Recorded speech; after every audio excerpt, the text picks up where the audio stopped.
نحمده ونصلي على رسوله الكريم أما بعد فأعوذ بالله من الشيطان الرجيم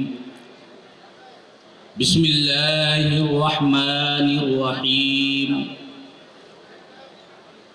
قال الله تعالى في القرآن العظيم يا أيها الناس كلوا مما في الأرض حلالا طيبا ولا تتبعوا خطوات الشيطان إنه لكم عدو مبين صدق الله مولانا العظيم وبلغنا رسوله النبي الأمين الكريم ونحن على ذلك لمن الشاهدين والشاكرين والحمد لله رب العالمين۔ عقیدت و محبت کے ساتھ گنبد خضرا کی جانب لو لگا کر جھوم جھوم کر درود پاک کی ڈالی نچھاور کریں۔ اللہم صلی علی سیدنا و مولانا محمد و بارک وسلم صلاۃ و سلاما علیک یا رسول اللہ، صلاۃ و سلاما علیک یا سیدی یا حبیب اللہ۔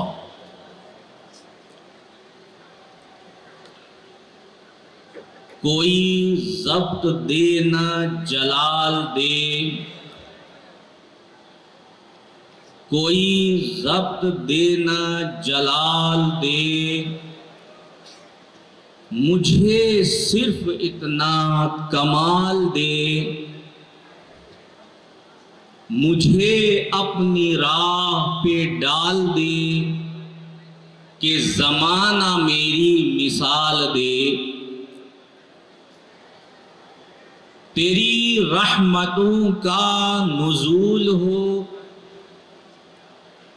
تیری رحمتوں کا نزول ہو، مجھے محنتوں کا صلہ ملے۔ تیری رحمتوں کا نزول ہو، مجھے محنتوں کا صلہ ملے۔ مجھے مال و زر کی ہوس نہیں، مجھے بس تو رزق حلال دے۔ میرے ذہن میں تیری فکر ہو، میرے ذہن میں تیری فکر ہو، میری سانس میں تیرا ذکر ہو، تیرا خوف میری نجات ہو، سبھی خوف دل سے نکال دے۔ تیری بارگاہ میں اے خدا،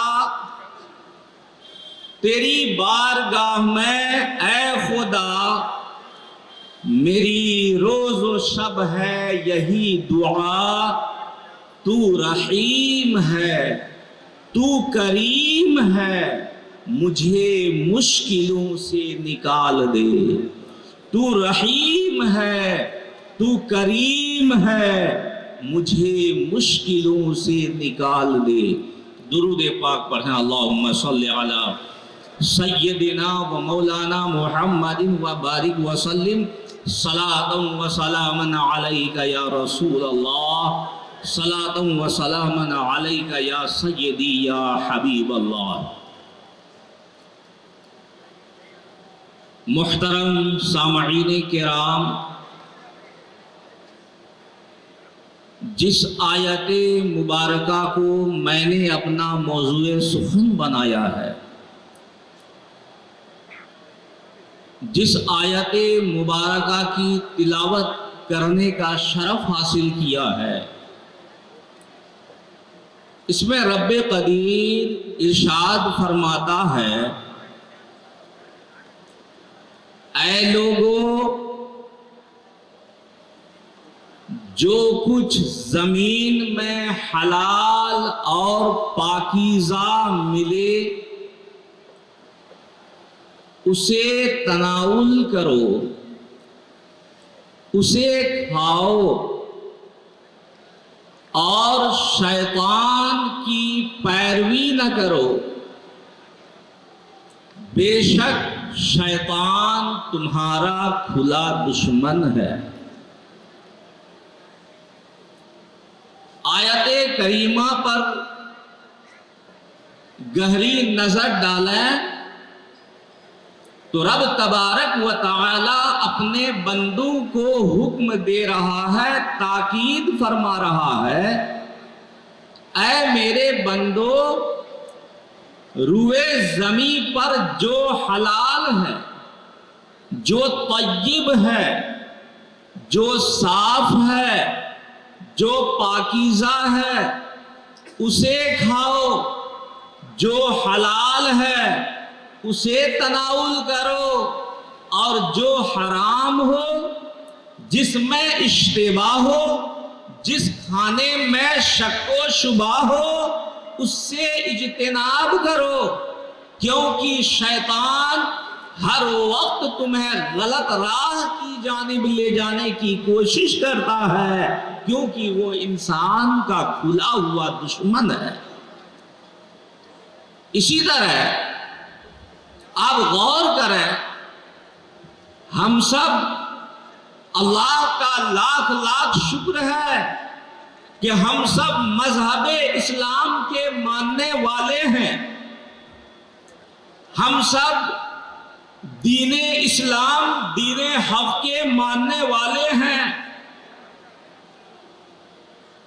اس لیے ہر آدمی کو یہ بات ذہن نشین کر لینی چاہیے کہ ہم دوسرے مذاہب کے ماننے والوں کی طرح آزاد نہیں ہیں، ہم اصول سے باہر نہیں چلتے، بلکہ ہم ہر قدم پر اسلام کی تعلیمات اور اسلام کے اصول کو ہر قدم پر رکھ کر ہم اگلا قدم بڑھاتے ہیں۔ مذہب اسلام نے جہاں عبادت کا حکم دیا، نماز کا حکم دیا، طہارت و پاکیزگی کا حکم دیا، صاحب حیثیت پر، صاحب استطاعت پر حج کا حکم دیا، مالک نصاب پر زکوٰۃ ادا کرنے کا حکم دیا، اسی طرح گویا کہ اللہ پاک بندے پر عبادت کو لازم قرار دیا ہے، عبادت کو انجام دینا، زکوٰۃ ادا کرنا، حج کرنا، نماز ادا کرنا، جس طرح سے انسان پر فرض ہے، اسی طرح سے رزق حلال کی طلب اور کسب انسان پر فرض ہے۔ پیارے مسلمانوں، میں آپ کو احادیث مبارکہ کی روشنی میں رزق حلال کی فضیلت سناؤں گا۔ اختصار کو ملحوظ رکھتے ہوئے میں مختصراً بیان کروں، رزق حلال کی بڑی برکت ہے۔ پیارے مسلمانوں، آج اگر آپ غور کریں، انسان کی زبان پر یہ گلہ ہے، یہ شکوہ ہے کہ ہم کماتے ہیں، کمائی میں برکت نہیں ہے، صبح سے شام کر دیتے ہیں، پسینہ کی کمائی کھاتے ہیں، مگر ہمارے درمیان سے برکت چھین لی گئی ہے۔ اسی طرح سے بہت سے بھائیوں کی زبان پر یہ شکایت ملے گی، کیا ہو گیا ہے؟ ہم خطا کار ضرور ہیں، سیاکار ضرور ہیں، ہم گنہگار ضرور ہیں، مگر رب تبارک و تعالیٰ تو بخشنے والا پروردگار ہے۔ ہم رو رہے ہیں، گر گرا رہے ہیں، مانگ رہے ہیں، مگر رب تبارک و تعالیٰ میری دعا کو قبول نہیں فرماتا ہے۔ اس کی وجہ کیا ہے؟ علامہ غزالی رحمت اللہ تعالی علیہ کیمیائے سعادت میں بیان فرماتے ہیں، جو بندہ مومن رزق حرام تناول کرتا ہے، رزق حلال سے کوسوں دور رہتا ہے، اور اگر وہ لگاتار حرام روزی 40 روز تک تناول کر لیتا ہے، تو امام غزالی فرماتے ہیں کہ اللہ پاک اس شخص کی عبادت کو قبول نہیں فرماتا ہے، اللہ پاک اس شخص کے گھر میں برکتوں کا نزول نہیں فرماتا ہے۔ پیارے مسلمانوں، اس سے ذہن ملا، اگر گھر میں برکت چاہتے ہو، اگر گھر میں آپ کو خیر و برکت کی طلب ہے، خواہش ہے، تو رزق حلال کھایا کرو۔ اگر تمہیں بے برکتی سے بچنا ہے، بیماری سے بچنا ہے، مہلک امراض سے بچنا ہے، بیماری کی شکایت سے بچنا ہے، بے برکتی کے امراض اور شکایات سے بچنا ہے، تو آپ کو حرام سے پرہیز کرنا پڑے گا، رزق حلال تناول کرنا پڑے گا۔ اسی طرح علامہ غزالی رحمت اللہ تعالی علیہ ایک موقع پر ارشاد فرماتے ہیں، جو شخص حرام روزی تناول کرتا ہے، بھلے وہ 1000 کوششیں کر لے، رب تبارک و تعالی اس شخص کی دعا قبول نہیں فرماتا۔ اس سے پتہ چلا پیارے مسلمانوں، کہیں نہ کہیں ہم سے کوتاہی ضرور ہو رہی ہے، کہیں نہ کہیں ہم سے خطا ضرور ہو رہی ہے، ہم محنتیں کر رہے ہیں، کوششیں کر رہے ہیں، مگر پھر بھی پریشان نظر آتے ہیں۔ ماننا پڑے گا ہماری غذا میں ضرور حرام غذا کا دخل ہوگا پیارے مسلمانوں۔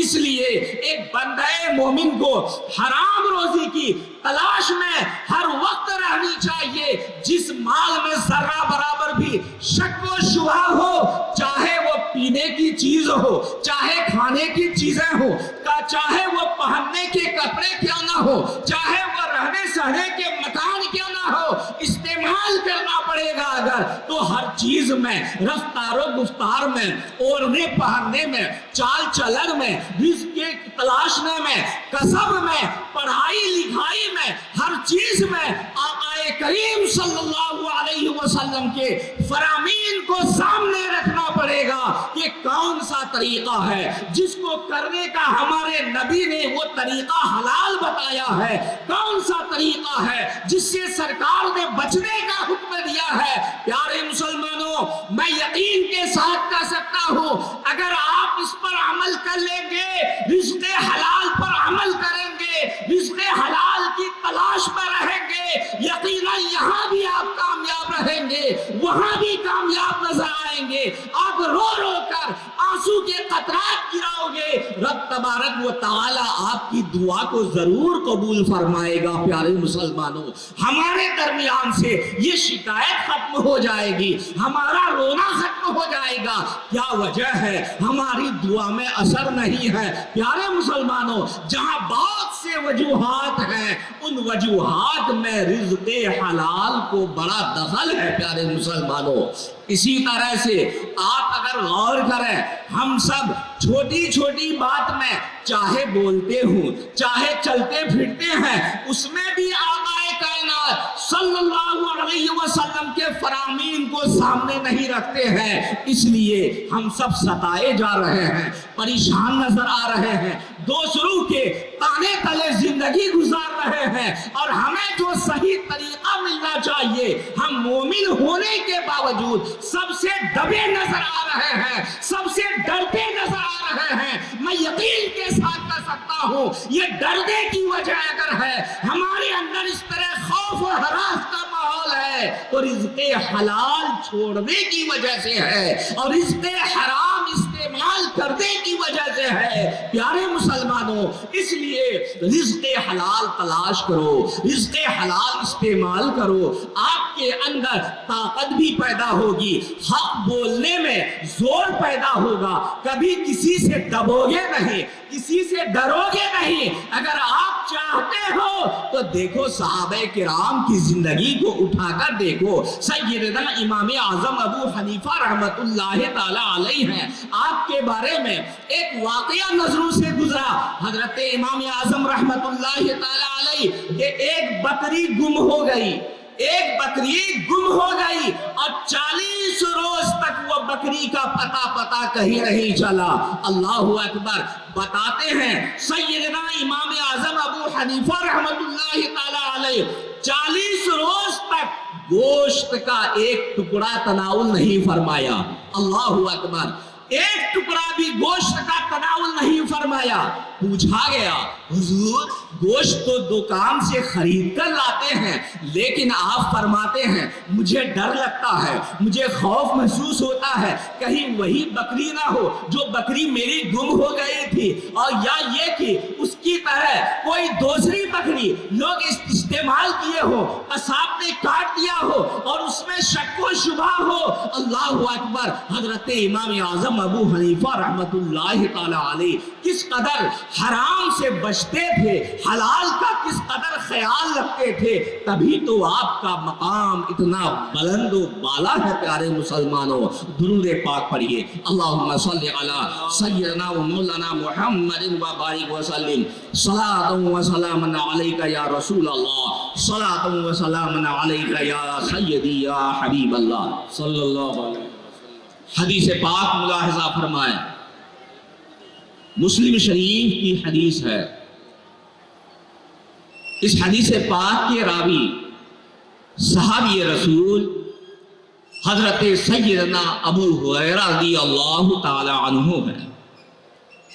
آقا کریم صلی اللہ علیہ وسلم ارشاد فرماتے ہیں، ان اللہ طیب لا يقبل الا طیبا، وان اللہ امر المؤمنین بما امر به المرسلین، فقال تعالی یا ایها الرسل کلوا من الطیبات واعملوا صالحا انی بما تعملون علیم۔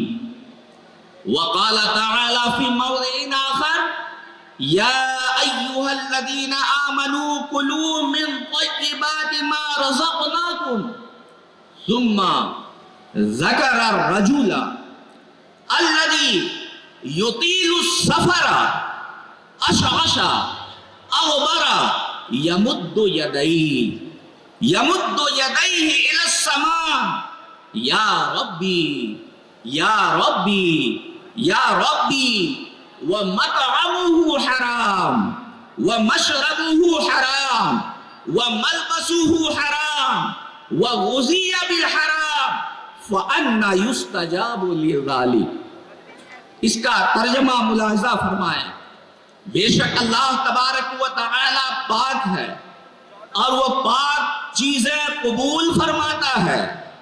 اللہ تعالیٰ نے مومنین کو حلال کا ہی حکم دیا ہے جس کا اس نے اپنے رسولوں کو حکم دیا ہے۔